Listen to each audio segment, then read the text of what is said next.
Assalamualaikum warahmatullahi wabarakatuh. Selamat sore pemirsa. Nuansa Lombok sore edisi 2 Juli 2015 kembali menjumpai Anda. Selama 30 menit ke depan kami akan menyajikan informasi menarik. Bersama saya Kay Selami, berikut informasi yang pertama.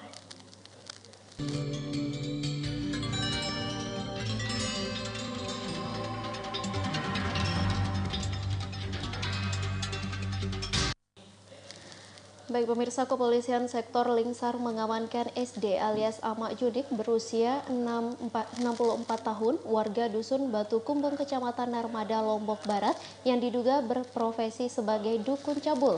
Penangkapan dukun cabul tersebut berdasarkan laporan salah satu korbannya.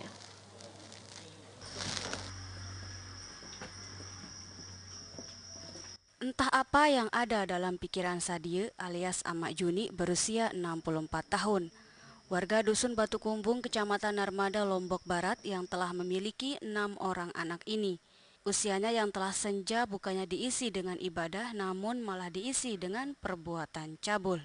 Kepada polisi, pelaku mengaku melakukan praktik pencabulan kepada pasien yang datang ke rumahnya. Dalam melakukan praktik, pelaku meminta kepada pasien untuk membawa kembang 7 rupa. Setelah dirinya melakukan ritual, korban lalu tidak sadar. Saat korban dalam keadaan tidak sadar itulah Amak Juni mencabuli korbannya. Hal ini dilakukan sebagai syarat untuk bisa mendapat pelaris. Pasien yang kerap datang ke rumahnya adalah para pedagang dan penyanyi yang ingin dagangannya laris dan banyak mendapat saweran. Pelaku mengaku praktik tersebut sudah berjalan sekitar 2 tahun. Korban dukun cabul diduga lebih dari 5 orang. Memang keperluannya untuk apa itu Pak? Untuk yang untuk Pak. Untuk cari laris.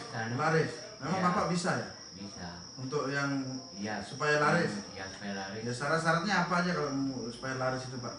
Enggaknya itu aja. Harus berhubungan? Iya. Berapa kali sudah Bapak berhubungan? Sementara itu, menurut Kapolsek Lingsar, Ibda Sela Syaalam mengatakan, pelaku menyerahkan diri dan mengakui perbuatannya karena menghindari serangan dari warga yang akan menghakiminya. Kasus tersebut kini ditangani kepolisian sektor Lingsar guna penyelidikan lebih lanjut. Dari pelaku yang diduga melakukan pencabulan ini sudah ada di rumahnya, Babin Kamtipmas bersama Kadus setelah menginformasikan bahwa yang bersangkutan sudah berada di rumah, langsung menghubungi saya dan saya ambil keputusan untuk mengamankan yang bersangkutan di Mapolsek Lingsar ini untuk mencegah terjadinya kejadian-kejadian yang tidak diinginkan seperti hakim massa. Apalagi ini hal yang sangat rawan dan rentan terjadi di masyarakat Lingsar. Pelaku terancam dijerat dengan pasal 285 dan pasal 286 KUHP tentang pencabulan dengan ancaman hukuman 5 tahun penjara. Maesarah, Lombok TV, Lombok Barat. Badan Kehormatan DPRD Kota Mataram akan segera menindaklanjuti dugaan gratifikasi yang diduga dilakukan oleh oknum anggota Dewan. Dugaan keterlibatan gratifikasi dari oknum Dewan tersebut diduga dilakukan dalam menyetujui proses pembangunan Rusunawa Amikom Mataram. Polemik pembangunan Rusunawa Kampus Amikom Mataram terus mencuat. Selain mendapat penolakan keras dari warga setempat, namun pembangunan dari Rusunawa tersebut tetap berjalan. Dalam pembangunan Rusunawa itu diduga ada keterlibatan salah satu oknum anggota Dewan yang menerima gratifikasi meloloskan persetujuan dalam pembangunan Rusunawa tersebut. Sejumlah warga mengakui adanya oknum anggota Dewan yang berdalih mengatasnamakan program pemerintah dalam pembangunan Rusunawa sehingga sebagian warga menyetujui. Rekomendasi itu yang mengatakan bahwa Pak Darmawan inilah yang mengajukan Rusunawa ini, bukan Pak Wali Kota. Dengan sendirinya disitulah kita kembalikan bahwa bukan program pemerintah, berarti program yayasan. Nah setelah itu dia mengatakan bahwa hadirnya datanya uang ini karena kita sudah mengeluarkan uang. Berarti sudah adanya indikasi adanya indikasi bahwa adanya gratifikasi itu. Sementara itu, menanggapi persoalan adanya gratifikasi yang diduga dilakukan oleh oknum anggota Dewan, anggota Komisi 4 DPRD Kota Mataram, I Gusti Hari Bagus Sudana Putra mengatakan sangat menyayangkan dugaan keterlibatan oknum Dewan dalam persoalan itu. Gus Hari pun berharap polemik pembangunan Rusunawa Amikom Mataram itu bisa segera terselesaikan, sesuai dengan aturan dan komitmen dari DPRD Kota Mataram. Mendengar tadi bahwa di dalam setiap kesempatan hearing antara masyarakat dengan dengan kampus ASM Amikom itu dalam suatu kesempatan ada salah satu oknum anggota DPRD Kota Mataram yang disebutkan langsung dari salah satu partai, ya Partai Nasdem itu. Karena masyarakat sudah nyebut itu, kita tidak perlu tutupi lagi kan. Ya, wartawan sudah mendengar, inisialnya SB. Di dalam satu kesempatan itu pernah mengundang masyarakat dan berbicara bahwa menyampaikan itu program dari pemerintah pusat. Nah, saya akan konfirmasi kapasitas saya sebagai anggota Badan Kehormatan DPRD Kota Mataram. Saya ingin kasus ini secepatnya bisa terselesaikan, karena komitmen Pak Ketua DPRD juga seperti itu. Sementara dugaan penerimaan gratifikasi dari pemilik proyek yang diduga melibatkan oknum Dewan, pihaknya akan segera menindaklanjuti hal tersebut. Lulu, Lombok TV, Mataram. Pemirsa, kami akan kembali lagi setelah jeda iklan berikut ini. Tetap bersama kami di Nuansa Lombok Sore.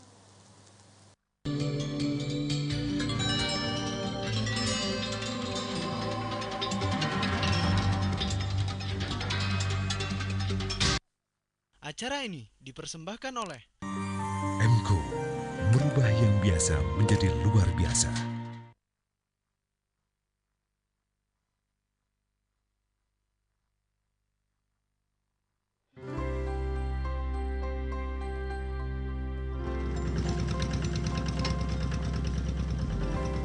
Saya mulai bertani dari tahun 2011. Alhamdulillah, pas mulainya saya bertani itu hasilnya meningkat secara signifikan gitu. Jadi sekarang 9 sampai 10 ton.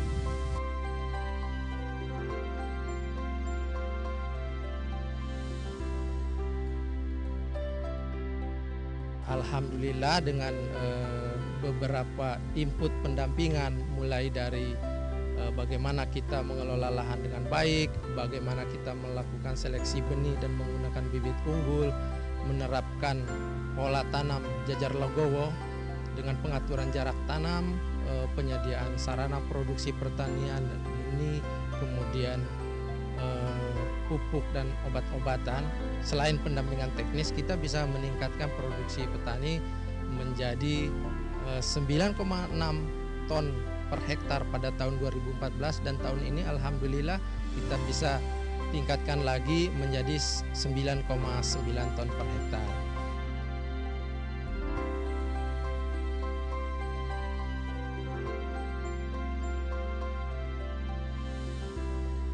Ini kita harapkan petani ini tidak langsung puas gitu kan dengan produksi ini, tetapi mereka bisa meningkatkan lebih tinggi lagi, karena potensi produksinya tuh ada yang mencapai 14 ton per hektar, berarti bisa dicapai oleh petani. Dan alhamdulillah bahwa 2 tahun ini pemerintah sudah dibantu oleh SR PT Nyumun Negara melalui mitranya CP Bintang Sepongkang membantu kami dalam hal menyediakan saprodi bagi petani dan juga pendampingan.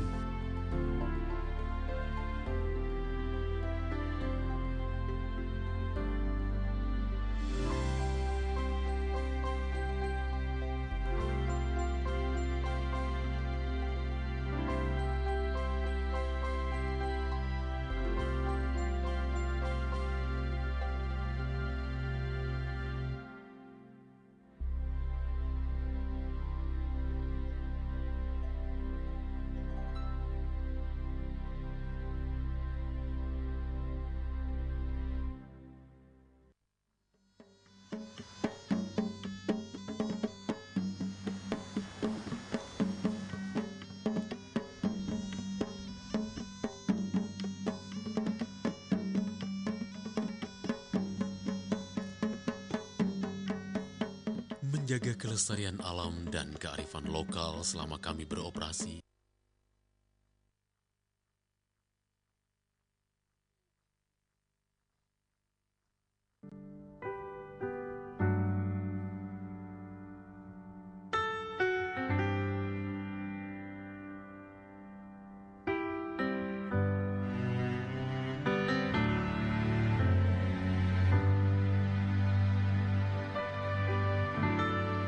Menjaga kelestarian alam dan kearifan lokal selama kami beroperasi, menjadikan kami bagian tak terpisahkan dari masyarakat.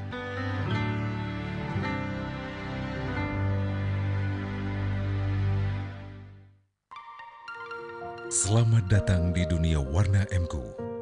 Warna adalah karakter, inspirasi, ekspresi, lambang dan harapan. Inovasi warna MKU cat kayu dan besi yang penuh inspirasi. Menarik perhatian dan mengundang orang lain untuk beraksi sebagai citra burung flamingo yang membawa cahaya kehangatan. Ini seperti semangat Anda. MKU, merubah yang biasa menjadi luar biasa.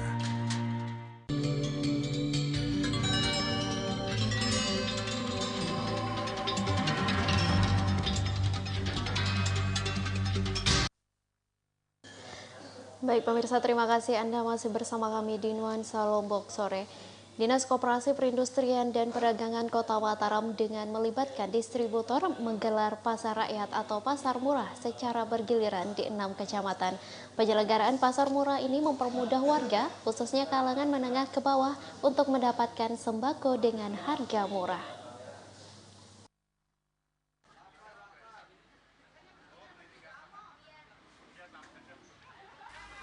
Beginilah suasana pasar murah atau pasar rakyat yang digelar oleh Diskoperindak Kota Mataram di 6 kecamatan. Penyelenggaraan pasar murah ini mempermudah warga khususnya kalangan menengah ke bawah untuk mendapatkan sembako dengan harga yang lebih murah dibandingkan harga di pasar tradisional. Jenis barang yang dijual diantaranya beras, minyak goreng, telur, dan tepung. Dalam pasar murah ini, Diskoperindak melibatkan 8 distributor dan jaringan toko retail modern yang ada di Kota Mataram. Staf Diskoperindak Kota Mataram, Erni, mengatakan, harga sembako yang dijual di pasar murah itu disesuaikan dengan harga dari distributor, jauh lebih murah dibandingkan harga di pasar tradisional. Tiap hari sembako. Pokoknya 6 kecamatan itu semuanya kita datengin. Harga yang ditawarkan sendiri gimana? Di sini harga yang ditawarkan tuh sesuai harga distributor. Misalnya Bu, telur berapa? Oh, telur ini kan per butirnya jatuhnya ya, jadinya Rp1.113. Sementara itu, menurut salah satu distributor, harga barang yang dijual di pasar murah itu masing-masing mendapat potongan harga sampai 10%. Pasar murah ya, jadi potongan itu sampai 10% seperti itu. Contoh ini harga corannya dari 122.000 menjadi 95.000. Paket pasarnya seperti ini bisa disolkan gitu.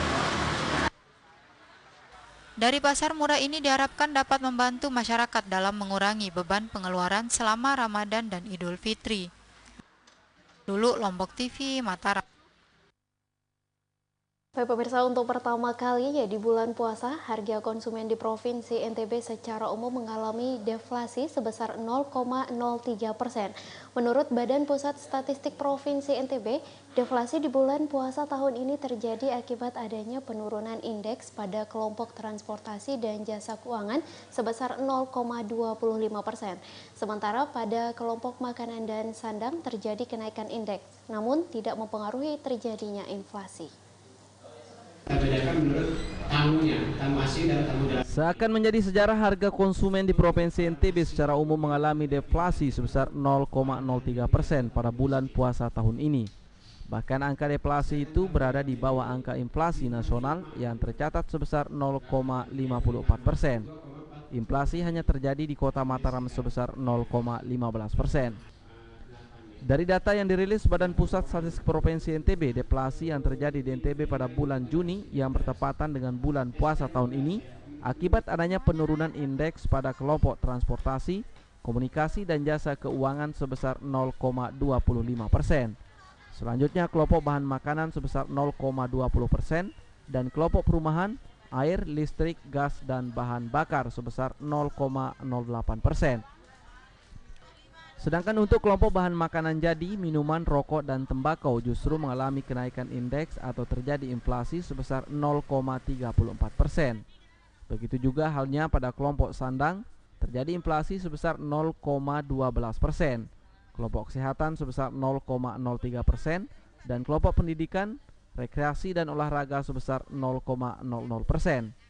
Namun demikian, secara umum BPS menyimpulkan bahwa pada bulan puasa tahun ini di NTB, perkembangan harga berbagai komoditas terjadi penurunan atau deflasi. Inflasi hanya terjadi di Kota Mataram. Itu sekali lagi deflasi 0,03 gitu. Jadi ya hampir sama lah dengan 0 atau tidak terjadi perubahan yang berarti secara rata-rata. Tapi apa yang dirasakan masyarakat yang disampaikan tadi ya, memang sebagian mengalami peningkatan, ada memang, tapi juga tidak terabaikan juga yang mengalami penurunan, ada juga gitu. Terjadinya deflasi pada bulan puasa tahun ini baru pertama kali terjadi, karena biasanya setiap bulan puasa harga berbagai komoditas cenderung mengalami kenaikan.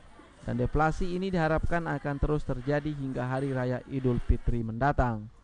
Dedi Sufiandi, Lombok TV, Mataram. Pengusutan kasus dugaan korupsi dana DBH-CHT oleh Kejaksaan Tinggi NTB yang menyeret nama Rosiadi Sayuti sedikitnya tidak membuat goyah pasangan Ridho di Pilkada Kota Mataram. Menurut MNS Kasdiono, bakal calon wakil wali Kota Mataram Paket Ridho, bahwa dirinya percaya aparat hukum akan melakukan proses hukum dengan baik dan mengedepankan asas praduga tak bersalah.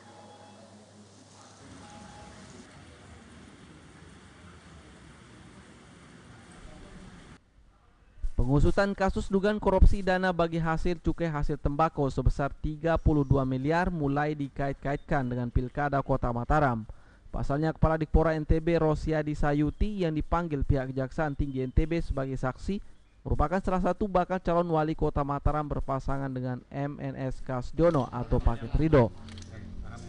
Karenanya kasus DBH-CHT yang muncul sejak tahun 2013 lalu itu diduga hanya untuk menyerang Paket Ridho. Namun demikian, baik pasangan Ahyar Abduh, Bohan Roliskana maupun pasangan Rosiadi Kasdiono sejauh ini sama-sama menepis adanya muatan politis dalam pengusutan kasus tersebut.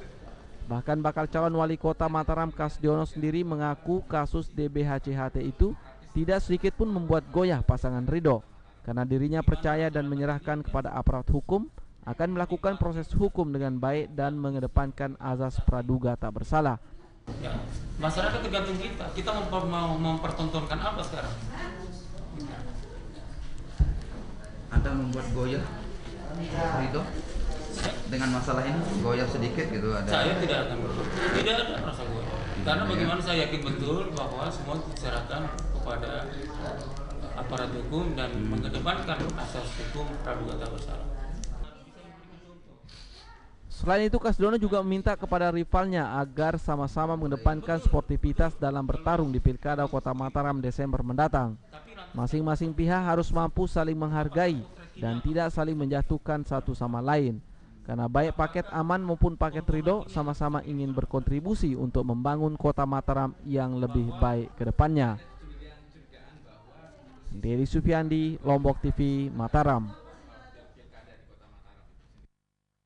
Pemirsa, informasi tadi sekaligus menutup jumpa kita pada edisi kali ini. Saya Kak Selamat beserta kru yang bertugas hari ini pamit undur diri dari hadapan Anda. Wassalamualaikum warahmatullahi wabarakatuh dan sampai jumpa.